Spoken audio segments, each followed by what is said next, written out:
Welcome to another episode of Progress, Potential, and Possibilities, discussions with fascinating people designing a better tomorrow for all of us. I'm your host, Ira Pastor. Welcome, everybody, again to another episode of our show. We're bringing another really awesome guest for you today. Today on the show, we have the honor of being joined by Dr. Tara Williams, who is the founder and owner of an organization called Innovative Collegiate Consultants. They are a consultancy. They provide educational assistance and guide to neurodivergent students to ultimately help build academic confidence and independence through advocacy, through personalized executive function support, focused on their coursework as well as their daily lives.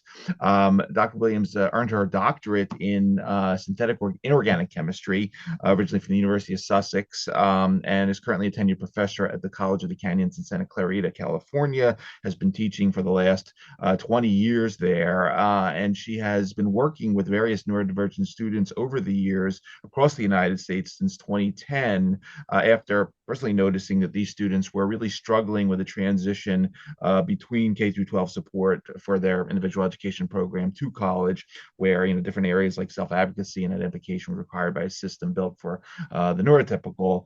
And her team specializes in a variety of areas, including executive functioning, coaching with emphasis on academics, and she works with students on a variety of things, including accommodation management, email and learning management system support, as well as course planning, registration, summer school transfer courses, among others. And she's currently writing a book about her experiences and struggles as well, and documenting a lot of the cases in working with these types of students, which will be released early this year, actually. A lot to get into today that we don't normally touch on, but really excited to have her. Dr. Tara Williams, welcome to the show.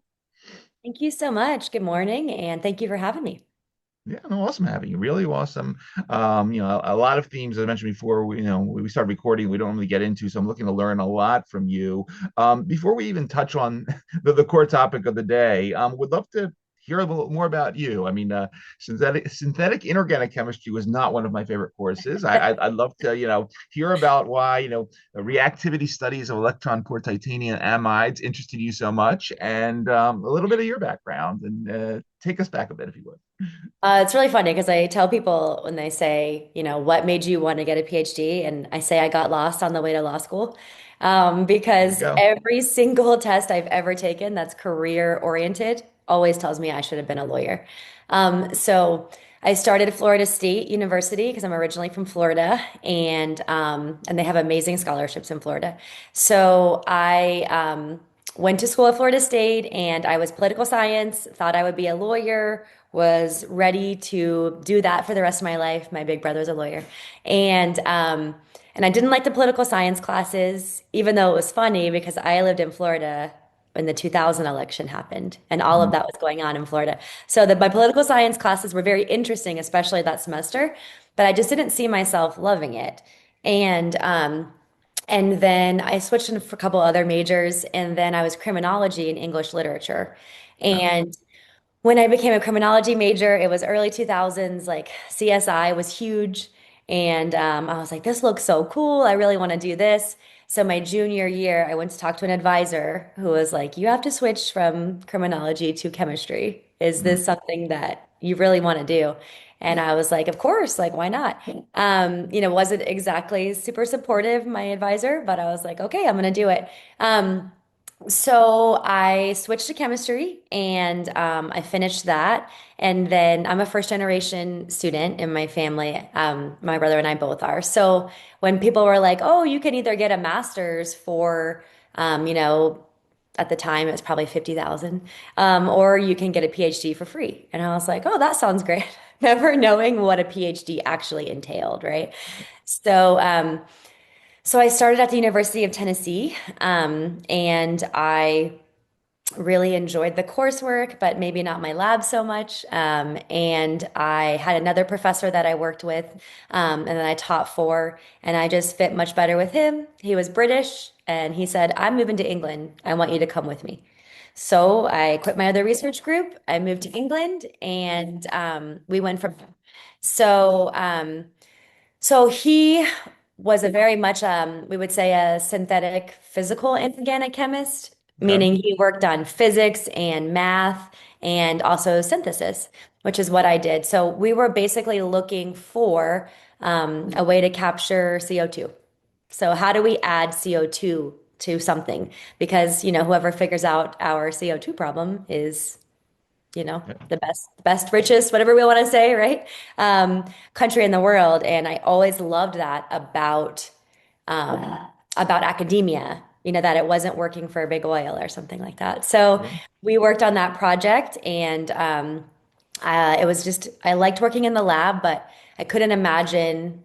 I mean, it's a chemistry PhD, so 70, 80-hour weeks being, in a lab all day. And what I loved about that was that had like three or four different projects. So I was always working on something. The lab, all my lab mates were in their 20s. We were all doing the same thing, same goals. And then when it came to leaving, I was like, I don't want to be in a lab the rest of my life inside doing the same thing. Like I couldn't imagine that. So that kind of led me toward teaching. But yeah, that was sort of my experience. I loved being in the lab. I loved the critical thinking part of it. And to get a PhD, you have to find something no one in the world has ever done, right? Yeah. So and publish it. So the stress of that is a lot. But like I said, finding my people, we were all kind of doing the same thing. But it was also in England, so a totally new place, totally new culture. Um, and really not great weather most of the year. So, Yeah. and growing up in Florida, I was like, oh my God. But the things that I learned living in another country in my early 20s and like being able to reflect on the US and being able to reflect on other things, it just really was a life changer for me, making that transition when I was that young. Awesome.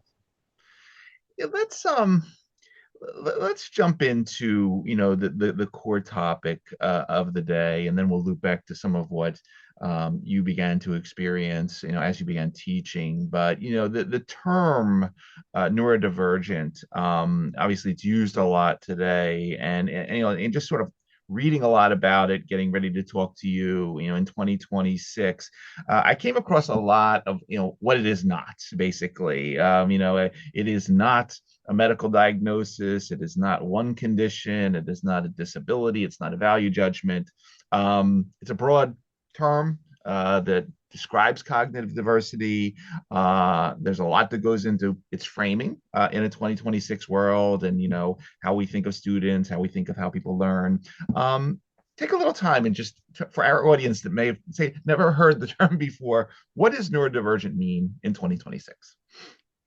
I mean, for me, I think it just means that you think differently, right? That we analyze things differently, that we learn differently, which, I remember being in high school, right, in the 90s, and like someone drawing a cube on the board, right? Like that is what we did for some of our classes.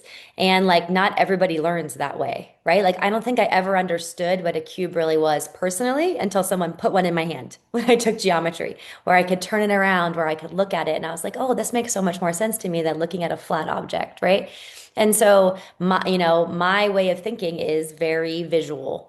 Right. And I also like I can read instructions, but unless I have pictures, it does nothing for me. So and some people are auditory, some people are visual. There's a bunch of different ways of learning. So to me, neurodivergent just means we think differently from what we would say neurotypical, which could learn in the more typical ways.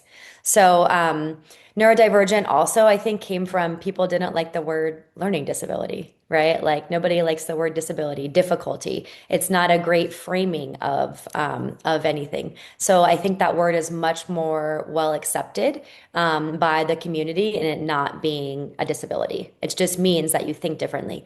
I also think that maybe you read some of this, like neurodivergence is seen as a superpower in a lot of ways. Like there are a lot of neurodivergent people. Who are, in technology, in STEM, in art. Like it's just a different way of thinking, and people having those qualities maybe have something like hyper focus, where they can literally work on something for hours at a time and stay focused if they're really interested in it, or like the creative way of thinking, right? Which I'm not super creative, so I can embrace that. But there's so much neurodivergence in every sort of realm, whether it's artistic or STEM or anything that we can think of. And as I mentioned in the bio, you began noticing certain trends in terms of this transition period between K through 12 and then ultimately college. And I'd love to just hear a little bit about, well, some of your experiences on that front, but at the same time, some of the unique situations that neurodivergent students face during that transition, because again, a lot of things change in terms of the independent study versus structure, the advocacy, of course, the various social demands. And then there was this one thing that is quite interesting. This goes back to, I guess, the core of your organization, this whole concept of executive functioning, where sort of just intelligence doesn't always compensate for the loss of head anymore once you get to college, and there needs a much better balance there. Take us back a little bit of what you were experiencing as you started teaching, and a little bit of what makes these students facing college such a different process than prior to college.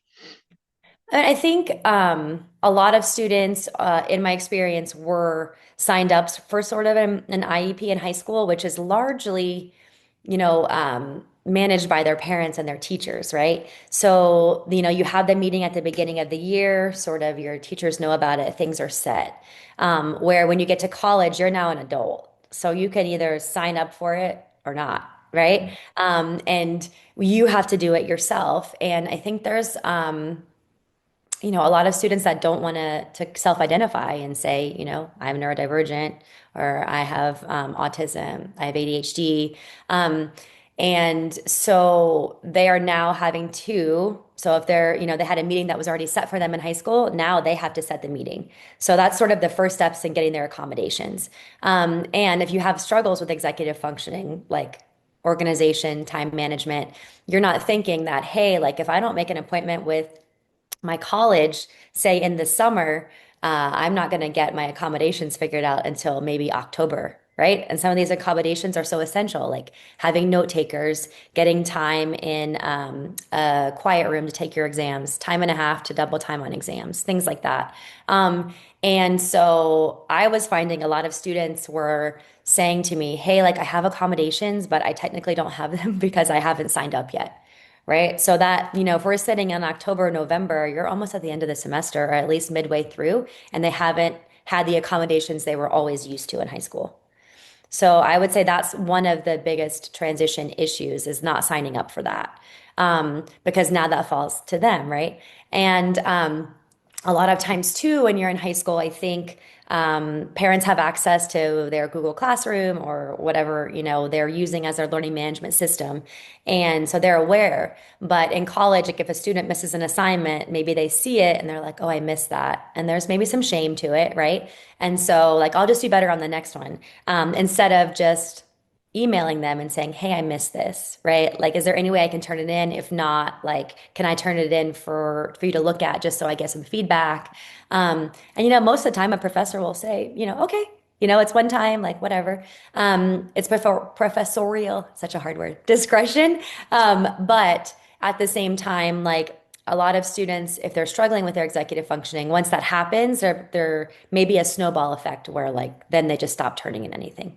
Right. So I would see that with some of my students in my classes and sort of go up to them and be like, hey, I've noticed you missed two or three things. Can we talk about it? Like, is there something going on I should know about?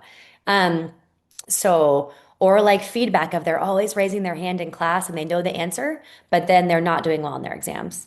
So like what's going on? Where is the disconnect?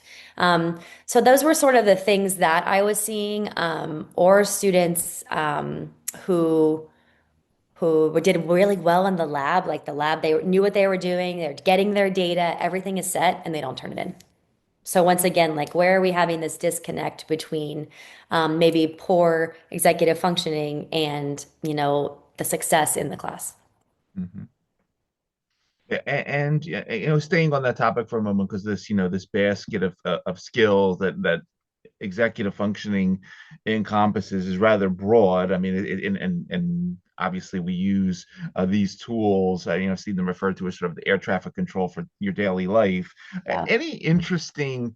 You mentioned sort of about the neurodivergent superpowers, but when we talk about any of the sort of subdivision of the neurodivergent, basket, any interesting myths that you can dispel or interesting superpowers, let's say, within that basket that you would not normally think about, like that actually improve executive functioning in certain cases, whether it's someone with ADHD or dyslexia or whatever the case may be. Any things that you can dispel or wish more people understood on that front, and then we'll get into a little some of the other work you do. I mean, I think the myth would be that they're not interested or that they don't want to turn things in, like whether Mhm. that be at work or at school. Like there's usually something stopping them, or a lot of times people that struggle with executive functioning just don't know how to get started. So they will Mhm. literally stare at a screen for 3 hours. Right? Or if there's some perfectionism, OCD that comes in there, everything has to be perfect. So maybe they write 5 sentences and then look at that sentence for 2 hours, right? I don't know where to go next. This isn't perfect. What if this isn't right? So those sort of things are what people struggle with. It's not that they don't want to do the work, right? Or that it's just sometimes needing someone to be like, it's okay, we're going to keep going. Like you can do this.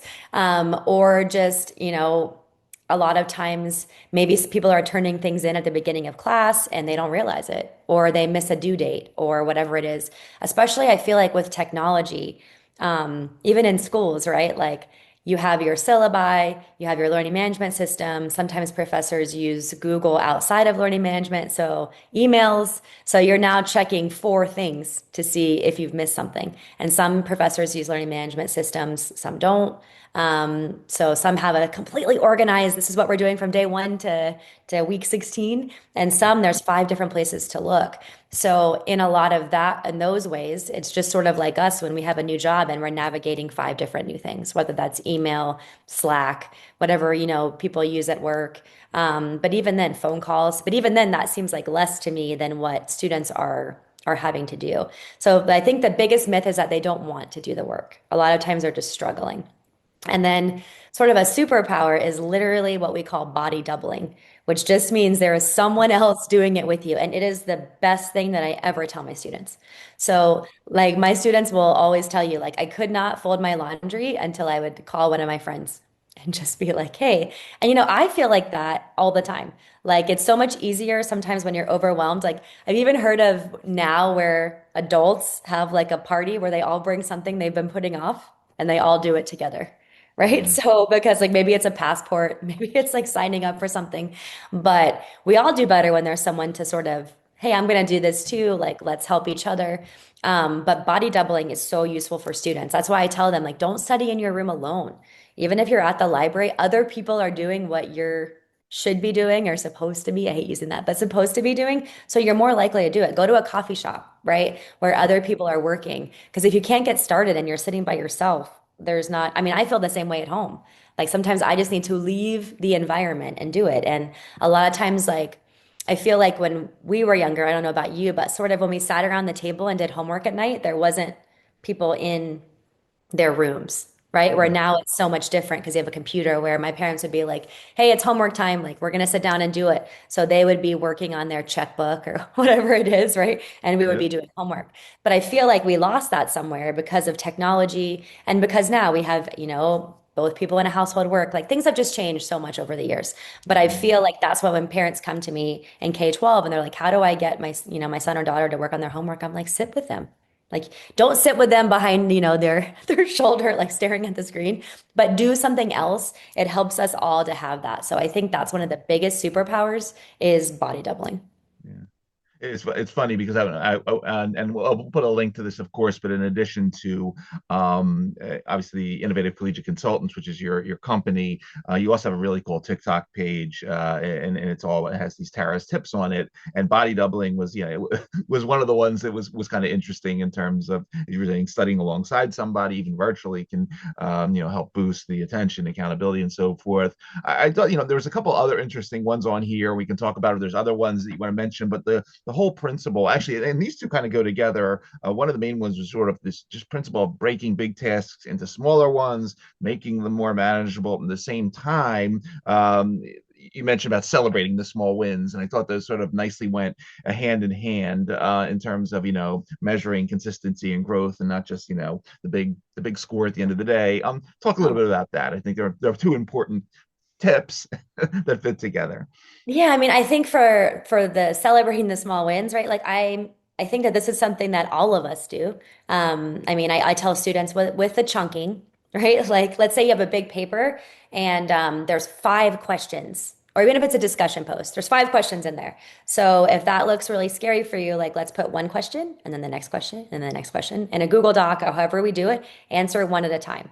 When they're looking at one big thing, it's really scary. Or if you have a 10-page paper, let's break that into, it's also funny too, because I feel like outlining is a lost habit, right? Where when we were young, it was like, here's your first paragraph, here's your second paragraph, here's your idea, when you're writing a huge paper or doing a huge assignment, and that just got lost somewhere. My students don't really know how to outline. They learn it again, I feel like, in high school and college, but that's basically taking a big task and breaking it down, right? So, but for me, like I think talk about the wins is like I try to pick something in the morning when I'm tired, when I'm drinking my Yep. coffee. Like, what's the easiest thing I can do on my list? Because then you feel automatically like, oh, I did something, so I can do something else, right? Yep. So send that email, respond to that person, read that small article, and then from there, try to make it into your to-do list, into your bigger task. But celebrating that win of, okay, I did that. I've been meaning to do that since yesterday. It's done. I think that really helps. And same thing with like chunking their day into small tasks. Like there's no reason that anyone, you can mark off, I'm going to go to the library from 12 to 4 and study for my exam. Like none of us have the attention span to do that anymore, right? So I say like chunking, using timers is a great way to do that. Like, hey, I'm going to work for 30 minutes and I'm going to give myself a 5-minute break.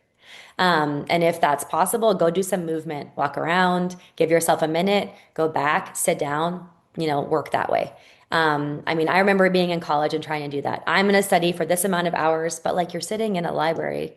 Once again, it was usually by myself or in a group, and nobody can sit and study for 5 hours, right? It's even now, like when we talk about like how offices are, people have to get up and move their brain and move their body, and chunking those into 30 minutes on, give yourself 5 minutes off, take a walk, get a cup of coffee, go to the bathroom, whatever it is, right? I think movement is so important to that. But like I said, I think this is all something that we do usually in the workplace, but maybe we haven't thought of in a long time. Like even when I was in elementary school or middle school, when you had to, maybe more middle school, where you had to sit for the entire hour and listen to your teacher. Like by the end, I was even like zoning off, right? Like, and Yep. then thank God we got that 10-minute break between classes where you got to do all that. But somehow we lose that along the way. Yeah, absolutely. Yeah. Agree 100% on that one. Um, a couple other, tips that, fit together quite nicely, I think. And again, this one, we'll talk a little bit more about sort of the general, situation on college campuses nowadays in terms of how they help or sort of don't help as much as they should be helping. But the combination of one of your tips in terms of clarifying, for the so-called faculty or disability offices that support a neurodivergent student. At the same time, one of your tips was use the accessibility office early and often, and don't wait till crises happen. Um, what is the accessibility office anyway? I mean, for those that are unfamiliar with that term, and then say a couple words about these tips. I think they're also kind of important. Yeah, so that's sort of what I was talking about before, where so every college is going to have an accessibility office or Mhm. disability services. They all have different names, but that is where you're going to send your paperwork with your diagnoses, and then set up a meeting with them. They go through it and say, here is what you are authorized to have, and then is there anything else you want to talk about? So, and then they set you up with your note takers, with your whatever thing that they use to set up exams.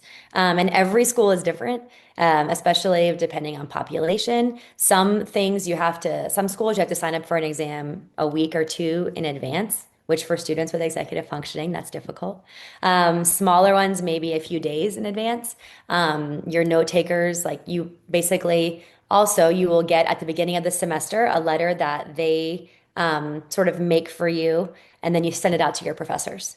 So, or some are automatically sent, just depends on the school. But those will also tell your professors, hey, here is what I need, right? Not what I want, but what I need.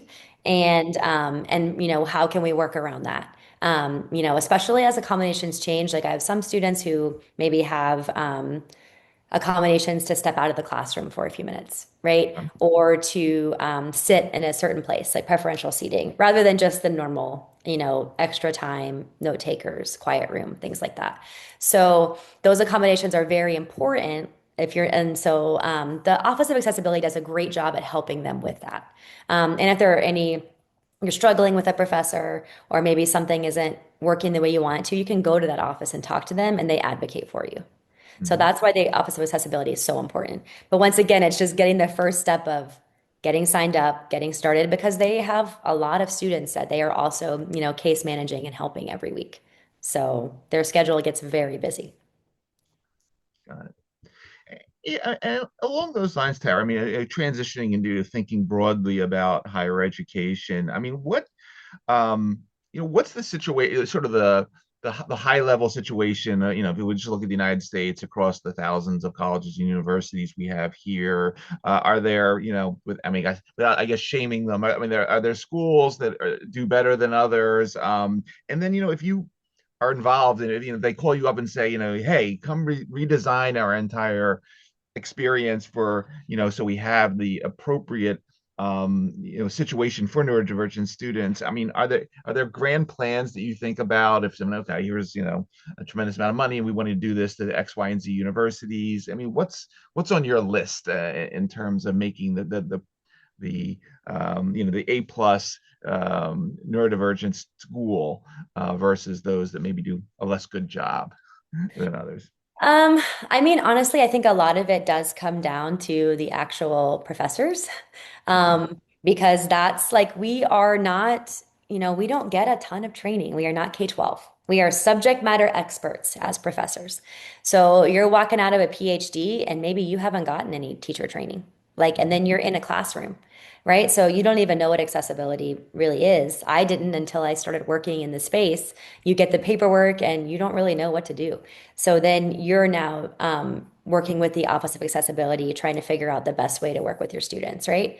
So for me, honestly, I think it starts with training with the professors, and that has to be, professors have to be open to that.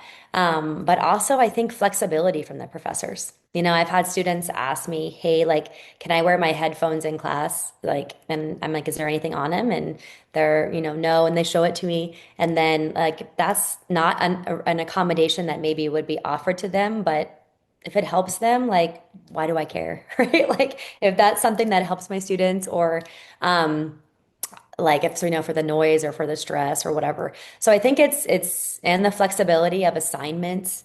If they miss an assignment, like maybe put it on your syllabus. Hey, you can miss two assignments, right? And then, turn it in later. Or I'm even going to try this semester in if a student fails a quiz or a large number, point assignment, then I'm going to put it on the final. And if they do better, then I'm going to replace that grade. Mhm. So thinking of more about second chances, as we know in the workforce, we get second chances. So why does that not happen in school? right? All the time, right? It's even when I tell my students when they're feeling shame about not turning something in or missing a deadline, I'm like, you're a human being. Like I've missed a deadline, right? Like it's okay. And also, especially freshman year, you're now thrown into a social experiment of you've maybe always had your own room, and now you are living with two other humans in a Yep. very small space with very different habits and a very different lifestyle. And like to me, that's crazy enough when you think about it, right? And that transition, and then the transition to school, and then maybe you've always had the same friends at your high school or it's smaller, you've had the same life, and now everything is different. So I really think social programs are also really great for students so that they can get to know each other before the beginning of school.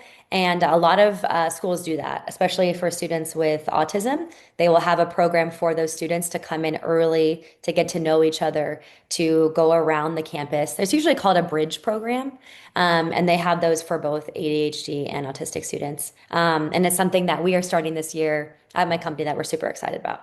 So, I think that having that bridge and knowing what's going on before you get to school makes it a lot less scary. So if I had the opportunity, I would say that every school should have a bridge program and should have professor trainings where we learn more and more about this, and not just trainings as we talk at you, like let's bring your syllabus and an assignment and let's look at how we can make that better for neurodivergent students, which makes it better for everyone. Concept of universal design is so important. If it helps a certain amount of students, it's going to help everyone. Absolutely. Uh, let's also talk about the parents here, because obviously this is one thing that in the transition to college, as we were chatting, this relationship significantly shifts. I have two kids in college right now, and I they cannot body double with me. I'm in Philly, they're down the road in New York, and I Yeah, can't stand over them, helping with, like, I can never help with calculus, but whatever. I can't either What are anymore. Don't Yeah. worry.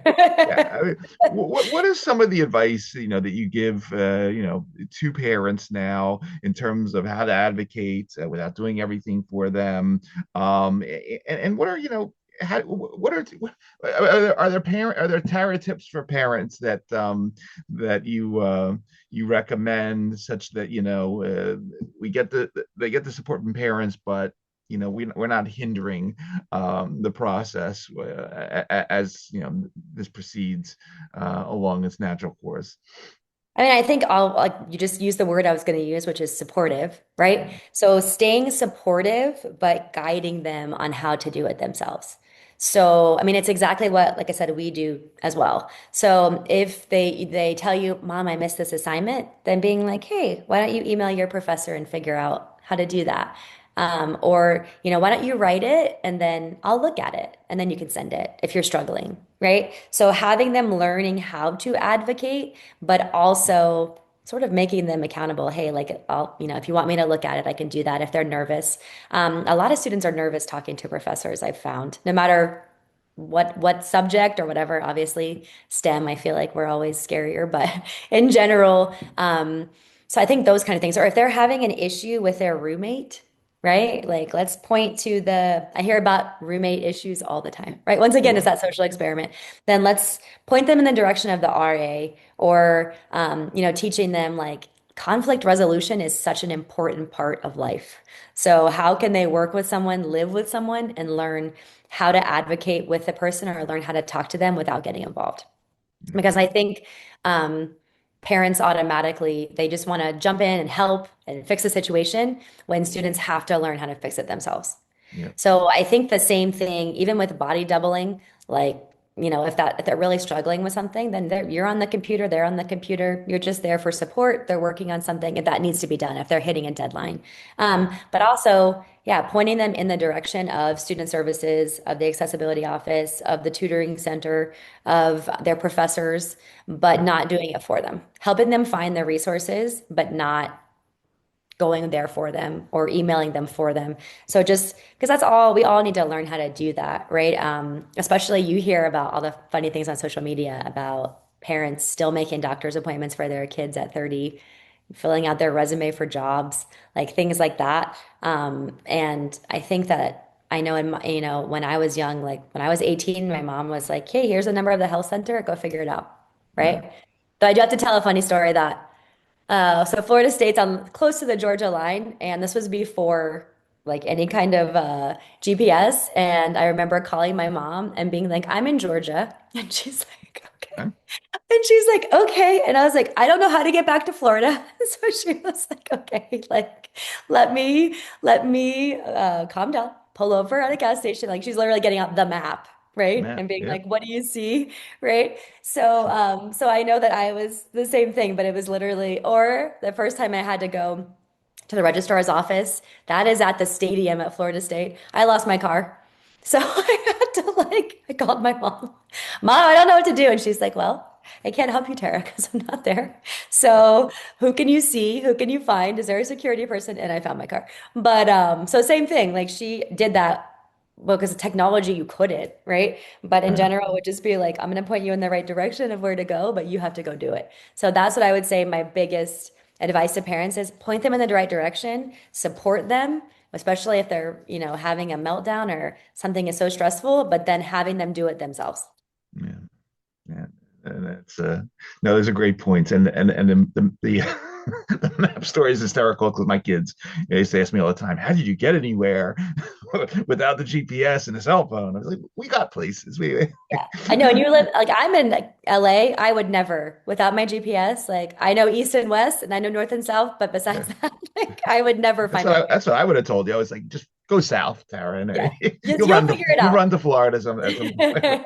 But yeah, I mean, the other interesting thing I'd love to hear a little bit about from you, Tara, because as part of innovative collegiate consultants, you're involved in internships and job searching, of course, post college readiness. What should we know about this? I mean, again, how neurodivergent students should think about career paths. Are there mistakes that are made for neurodivergent students when choosing? No, I'm not. Yes, I'm going to do synthetic organic chemistry. No, I'm not going to do something else. When should career planning begin for neurodivergent students? Take us down this path a bit. I mean, I think for internships, the biggest sort of, I don't want to say mistake, lesson, right, is like even for the summer, they start accepting people in November, December. So thinking in advance for that is going to be super important. There are smaller companies, right? But if you live in a New York or California, right, those are going to fill up very quickly, especially in, entertainment, business, all the ones that people really want to do. So that preparation is super important. And I think internships are the only way to know what you want to do as a job or what you don't want to do. I sort of didn't talk about this earlier, but I worked for two law firms when I was in college, like interned, or was a runner, whatever, and I hated it. And that's how I decided I didn't want to be a lawyer. Right? Like I was like, oh God, this is what they do all day. Like same thing. I'm inside, you're inside all day staring at something. So that was for me how I figured it out. So I think internships or job shadowing or, a lot of internships aren't paid and that's just the world we live in now. But the what you learn from that is what you do or don't want to do, right? Mhm. And the confidence that comes from it. Oh, I can do this, right? This would be my job. Like I'm learning a little bit, and every year I'll learn a little bit more. And then when I get there, I'll feel prepared. Because I don't know about you, but there's a lot of jobs I've started, even as a professor, where I was like, I don't even know if I'm doing this right.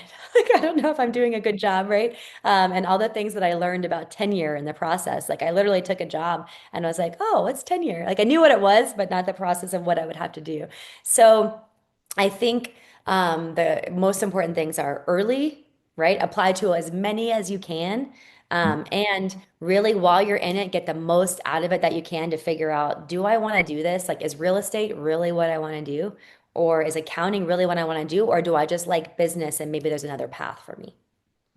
Um, and then I would say that leads into sort of career of looking at what companies offer you because you're still offered accommodations, right? Like that doesn't Right. just go away when you're not in school. Because I often have the conversations with people that tell me, it's people thought it was what I was asking for versus what I need, right? Or Okay. I need this to be successful. I Right. need you to tell me in more detail what I need to do. I need you to give me Like, not next Thursday, this is due. I need you to tell me it's due next Thursday at 9 a.m. Like, same thing, right? Like, Okay. they need consistency. So if a job can't give that to you, maybe that's not the job for you.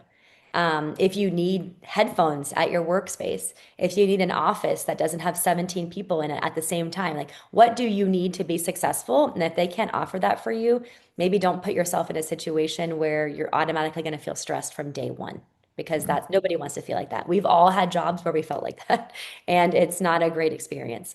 So that's why I think the internshipping is great because I've had students that maybe wanted to like I said, I use accounting that wanted to do accounting and they work for an accounting firm and they were like, I hate this. So they became maybe a finance major or they became I really enjoyed real estate, right? That gives me the ability to go out into the community and to see things where I'm not behind a desk all day.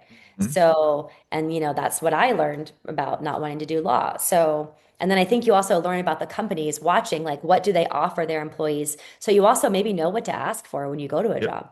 Hey, like I've done these internships. I really needed this to be successful. Can you offer me that? No, it's a lot to get into, but I mean it's a very complex topic. But it's very refreshing again hearing your approach and you're thinking about all these different issues. What about technology? I mean, technology and innovation is such a hard topic for our show, and you mentioned some of sort of the I would say lower hanging fruit teaching strategies like task chunking and so forth.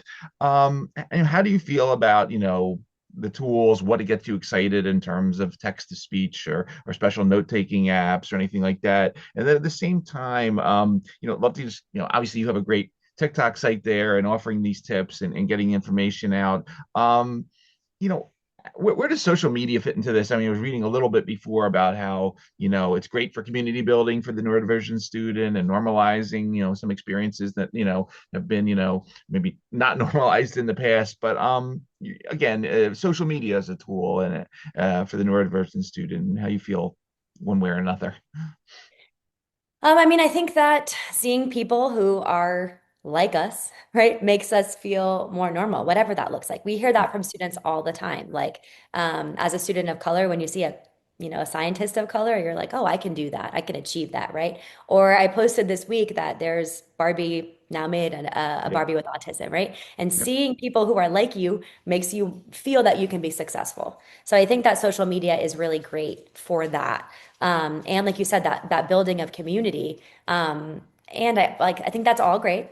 But I do think all of us post COVID are really wanting a face-to-face community as well, right? So I would always tell my students like go to stuff on campus, go to clubs, go to whatever. So because I think that us staying on our phones is also sort of keeping us from meeting other people, which Yep. your community and who you have is super important. But social media does there are a lot of people who do a great job at explaining things, at helping students feel normal, helping people feel normal, right? We're all going through this. I have ADHD. What are some things that I can do? And just, watching someone sitting in the thick of it, being like, this is what I struggle with, right? Just makes you feel like I'm not alone. So I think social media is really great for that. But please go out in the community and meet your people because that's such an important thing as well. Get out of the house, kid. Yeah. Yeah. I'm with you on that. Um, Is there, while we have any other, I mean, you mentioned, like you said, any other interesting success stories that you want to mention while we have you today? I mean, I'm sure you have, so many, clients now and you've seen all sorts of situations, but any interesting success stories you can share with us today of examples of folks that really thrived. So once they, had the Tara tips, the innovative collegiate consulting and had the right support behind them that you want to share while you're here today. Yeah, of course. Yes, I've had a lot of success stories. One in like I think the biggest one, well, a couple that I can think of is when the student was not afraid to change their major, was not afraid to say, this is not for me. I can't do this, every day. This is too much for me emotionally, mentally, or I just don't like this. Where I feel like a lot of students think that they want to do something and that they have to stick with it because they started, right? Mhm. So I had a student who was a STEM major and then was like failing out when I met him. He wasn't doing well. He had started um, chemistry and biology and stuff during COVID, which was very difficult. I know as a professor, it was difficult for all of us, and wasn't doing well. Was on academic probation. And, we tried that next semester and we got him almost up to where he should be, and then filed all the appeal paperwork and stuff because he came so far. And they were like, yes, you have one more semester, right? And, having the conversation of, do you really want to do this? And he was like, no, I hate this. So, okay, like what can we figure out? So he was really interested in computer science. So he was like, what about business? And then I can look into, what I can do with businesses and computer science down the road, whatever that is, because he was super interested in like cybersecurity and things like that. So he became a business major. He thrived in that. And then he got a certificate in cybersecurity, and now he is in law school to become a lawyer who works on cybersecurity.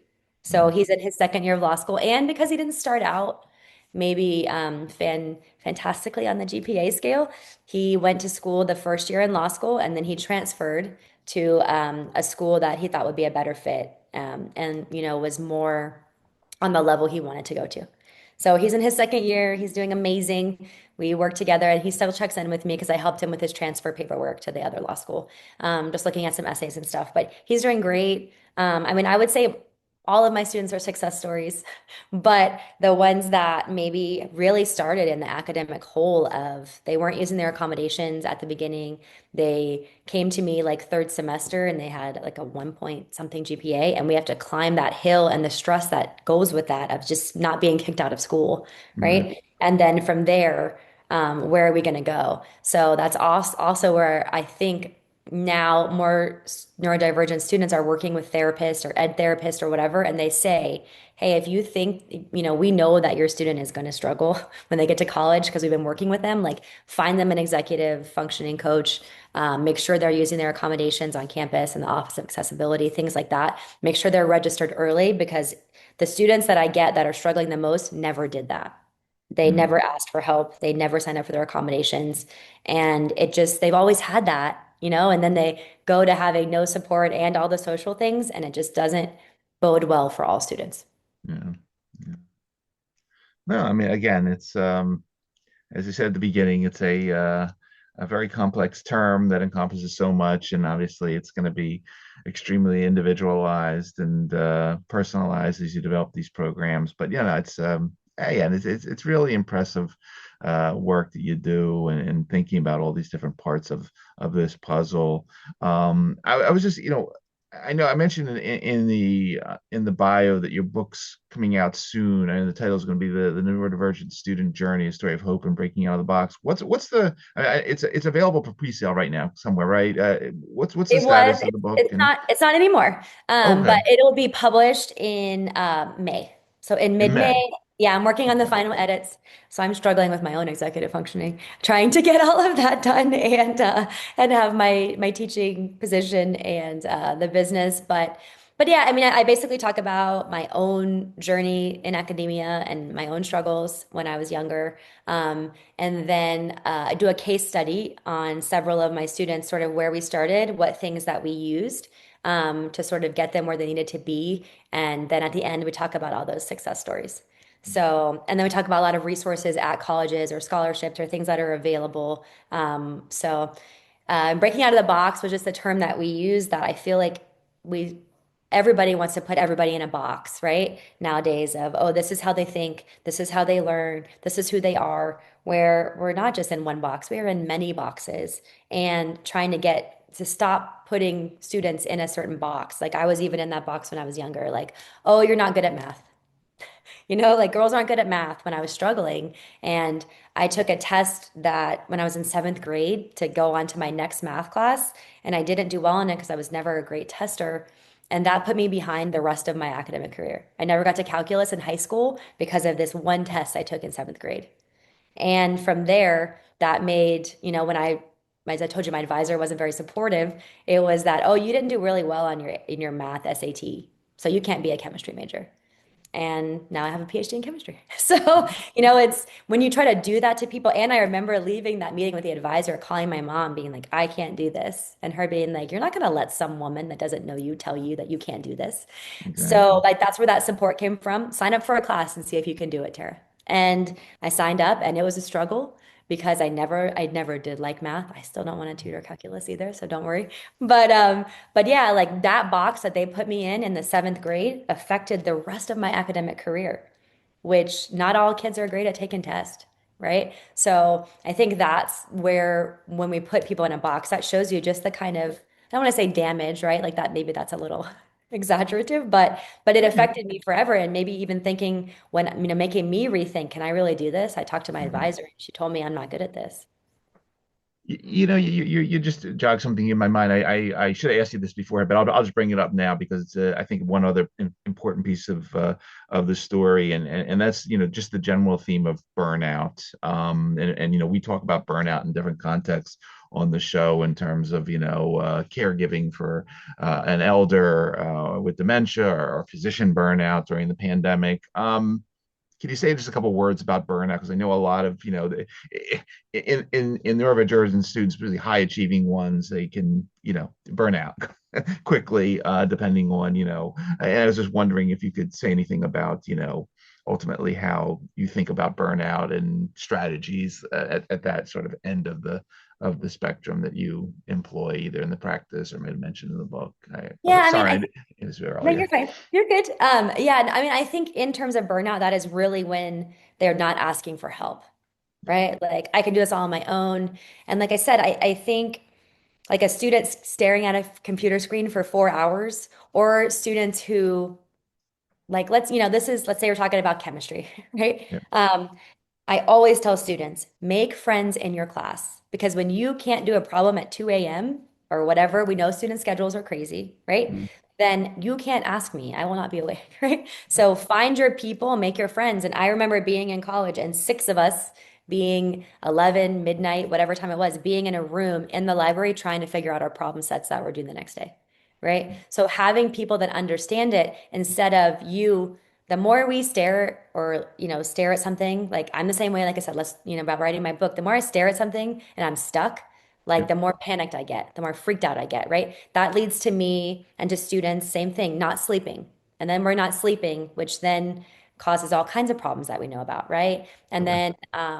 then from there maybe we're not eating great, which causes more problems, and that's just going to cause a cycle of where you get to a student who is not doing well in any of their classes because then we're focusing on one class so hard because we're panicking and scared we're not going to pass it, and then all of them sort of go by the wayside. So Yeah. I would say that burnout comes in when we're not asking for help. Yeah. I feel the same way about my own life. When I'm having a really bad day, like I need to call one of my friends to be like, okay, Tara, like what can you do to fix it? And what can you not do? What can you control and can you not control? And I think that for burnout works for students too. What can they control versus what can they not control? So that's my advice is No, get it's sleep, find your people, talk to your professors, talk to accessibility, talk to your parents and your friends. Like we all need that support system, and don't stare at a computer screen for 5 hours without asking for help, and don't stay up all night. Please stop staying up all night studying for tests. important for for college as well as life in general. But yeah, I mean, again, I appreciate all these insights and sort of the diversity of the context and the way you have to think about these issues. But it's really impressive work. Again, a topic that we don't normally get into, but I really do appreciate you taking the time to walk us through all these important angles and the types of things you think about, and just wish you the best with your consultancy with the new book, and really I look forward to continue to follow your journey as well because it's again it's been quite inspiring where you've come from, and again that you're taking care of these students now and guiding them at this really crucial point of their life is just so important. So bravo on that. Again, for everybody out there that is going to be listening to this episode across the various podcasts or who will be watching on the YouTube channel. Again, you've been spending time with Dr. Tara Williams. founder, owner of Innovative Collegiate Consultants. We'll put a link in the bio. Also, be on the lookout in a couple of months for the Neurodivergent Student Journey, the story of hope and breaking out of the box, soon to be available all major booksellers. Again, Tara, I really want to thank you for taking the time to come on the show today and talk to us and educate us on a series of topics that we haven't really gotten into too much. So I really thank you for that. Thank you for what you do for students. And as we like to say here on our show, thanks for helping to create a better tomorrow for a lot of people out there via what you do. Really an awesome story. Well, thank you so much. I really appreciate getting to tell it today on your podcast. Great having you.